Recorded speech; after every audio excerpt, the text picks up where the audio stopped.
Oke, di kesempatan kali ini saya akan membahas bagaimana cara kita memilih skenario dari beberapa skenario yang sudah kita bikin, beberapa asumsi yang kita bikin dalam financial modeling. Jadi dalam financial modeling, misalnya kita ada 3-4 skenario, biasanya kita hanya memilih satu yang akan kita jadikan asumsinya. Nah, di sini saya mencoba menggunakan 4 rumus: index, if, choose, dan offset. Dan saya akan mencoba membandingkan manakah rumus yang lebih baik. Nah, oke, di sini jadi ceritanya di sini ada 3 pilihan pinjaman dengan tingkat bunga yang berbeda-beda.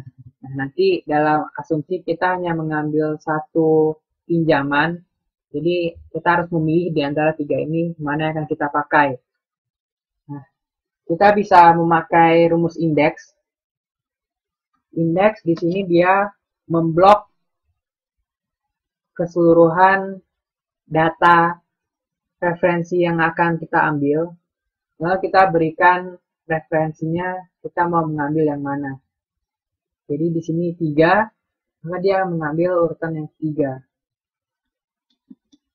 Jadi misalnya 2, nah dia akan mengambil urutan yang kedua. Di sini contohnya 5. 3 diambil yang ketiga. Jadi kita blok wilayahnya, range-nya, dan berikan referensi posisinya yang mana. Indeks ini juga bisa memberikan warning kalau referensi yang kita berikan salah. Ya, di sini kita ambil 9.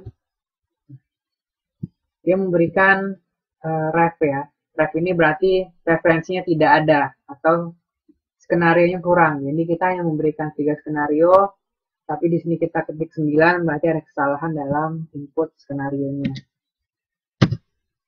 Nah, jadi kalau untuk menambahkan skenario, indeks juga bisa lebih fleksibel. Contohnya di sini kita mau menambahkan satu skenario lagi, pinjaman 4 misalnya. Ya, di sini kita isi 1% misalnya ya. Nah, misalnya kita ganti dengan 4, nanti otomatis akan berubah. Dan hal ini yang tidak dimiliki dengan fungsi lainnya if, choose, atau dengan offset yang nanti akan saya tunjukkan di bawah. Oke, itu kalau kita pakai rumus indeks. Yang kedua, kita coba dengan menggunakan if. Kalau if ya kita harus manual ya, karena if itu kita memberikan asumsinya apa, if-nya bagaimana, dan kita berikan hasilnya bagaimana. Nah, jadi kita berikan if-nya, misalnya if-nya adalah 1, maka hasilnya adalah yang 1, di F16, di 3 seterusnya. If L15 sama dengan 2, hasilnya 5, jadi kita menandakan satu-satu hasil dan referensinya. Dan ini kalau referensinya hanya 3, tentu ini ya tidak terlalu rumit ya, tapi kalau banyak 5 pasti kita ketikkan satu-satu if-nya, ini akan terlalu panjang. Jadi di sini kelemahannya menurut saya rumusnya terlalu panjang. Dan kalaupun mau memberikan nilai error seperti halnya indeks tadi, kita ketikkan sendiri ya, jadi lebih manual.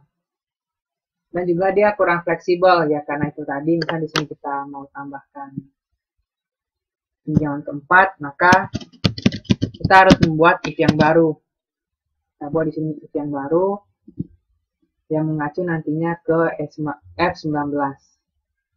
Jadi kalau if kita terpaksa lebih manual. Lalu kita coba fungsi yang lainnya, fungsi choose. Choose ini sesuai dengan sesuai dengan rumusnya memilih, maka dia akan memilih berdasarkan referensi E24, berarti pilihan posisi keberapa dari referensi yang kita tawarkan. Di sini ini E24 ini adalah posisinya, dan ini F25, 26, 27 adalah nilai dari referensi yang ada. Jadi misalnya di sini 3 diartikannya adalah dia akan mengambil nilai dari urutan yang ketiga. Di sini dia akan mengambil di F27. Nah, dia akan mengambil urutan yang ketiga, berarti 3,33. Misalnya yang kedua, dia akan mengambil urutan yang kedua di 5, dan di 3, seterusnya. Terus sama dia juga kurang fleksibel. Jadi misalnya kita ingin menambahkan satu referensi lagi, yang keempat, ini harus kita ketik lagi, dan di sini kita baru tambahkan ke value-nya ya. Jadi kita tambahkan lagi referensinya F28. Jadi harus kita ulang lagi satu-satu, sama seperti if, tapi kalau if kita lebih manual lagi ya. Jadi kita kembalikan rumusnya.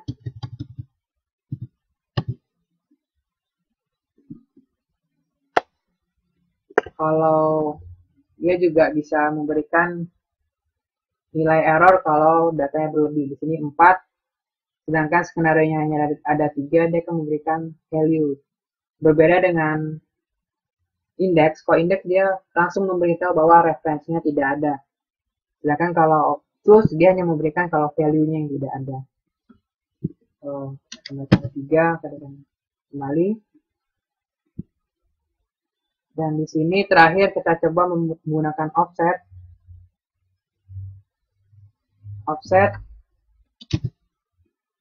Di sini offset dia akan mengambil nilai dari suatu titik tolak dari data yang ingin diambil. Di sini F33 ini ada referensinya. Nah, artinya adalah F33 ini dijadikan titik tolak untuk bergerak Excel ya. Kita masukkan nilai 3, maka dia akan bergerak ke bawah 3 kali ya. Sedangkan 0 kalau misalnya mau berubah ke kolomnya ke kiri ke kanan berapa kali. Nah, kalau 3 berarti dia bergerak 3 garis ke bawah dari F33. Maka dia akan mengambil nilai 3,3%. Kalau 2, dia 2 mengambil bergerak 2 kali ke bawah dari F33. Jadi dia bergerak 2 kali dari kotak biru ini, 2, 1, 2. Dia akan menghasilkan nilai 5.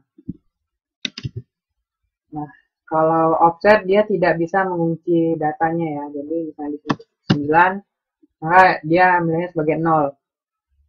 Jadi berbeda dengan indeks dan choose. Kalau indeks dia memberikan referensinya yang salah, kalau choose value yang salah. Kalau offset dia malah dilepas sama sekali, jadi dia hasilnya adalah 0. Nah, dan dia juga kurang fleksibel. Ya, jadi harus kita tambahkan lagi.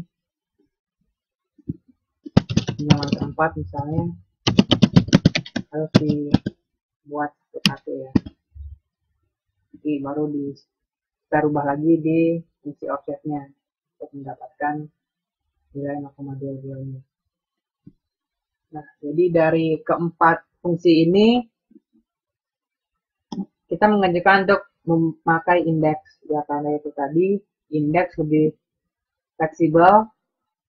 Jadi kalaupun kita tambahkan skenario yang baru, tinggal kita tambahkan keterangannya,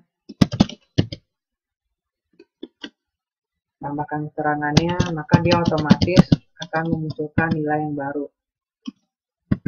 Nah, jadi di sini kita ubah 4, dia akan otomatis berubah. Berbeda dengan fungsi yang lain yang harus kita rombak dari awal. Dan dia juga otomatis tadi ya, dia otomatis untuk mengunci data kalau ada yang salah. Jadi 9, dia langsung memberitahu bahwa referensinya tidak ada. Jadi referensinya hanya 4, kita tidak bisa memberikan 9 skenario. Memilih skenario yang ke-9. Oke, untuk 4 fungsi ini cukup sekian. Jadi kalau ada yang kurang jelas, Anda bisa mampir ke website kami di www.contohfinance.com dan kita akan terus update untuk masalah fungsi-fungsi Excel ataupun masalah financial modeling yang lainnya. Jadi untuk itu tetap kunjungi website kami secara rutin. Terima kasih untuk perhatiannya.